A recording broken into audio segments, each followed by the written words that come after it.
Lucifer എന്ന സിനിമയുടെ business സാധ്യതകൾ മലയാള സിനിമ ഇന്നോളം കണ്ടിട്ടില്ലാത്ത മേഖലയിലേക്ക് എത്തുമെന്ന് സിനിമയുടെ പ്ലാനിംഗ് സമയത്ത് തന്നെ താൻ പറഞ്ഞിരുന്നതായി പൃഥ്വിരാജ്.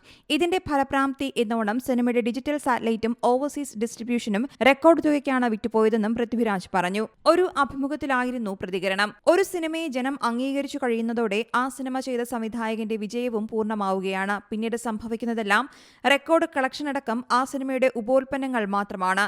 എന്നാൽ ലൂസിഫറിന്റെ കാര്യത്തിൽ ചെറിയൊരു വ്യത്യാസമുണ്ട്. ഈ ചിത്രം പ്ലാൻ ചെയ്യുന്ന സമയത്ത് തന്നെ ഞാനത് നിർമ്മാതാവിനോട് പറഞ്ഞിരുന്നു.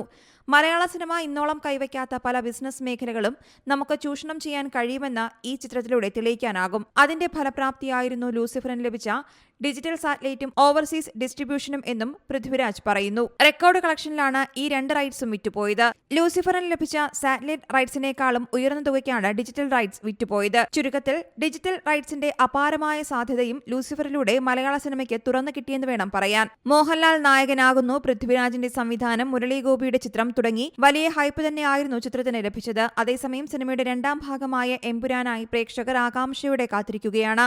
മാർച്ച് 27-നാണ് ചിത്രം ലോകമെമ്പാടുമുള്ള തിയേറ്ററുകളിലെത്തുന്നത്. News desk Zee Malayalam news. ഏറ്റവും പുതിയ വാർത്തകളും വിശേഷങ്ങളും വിരൽ തുമ്പിലറിയാൻ സീ മലയാളം ന്യൂസ് എല്ലാ ഡിജിറ്റൽ പ്ലാറ്റ്ഫോമുകളിലും ലഭ്യം.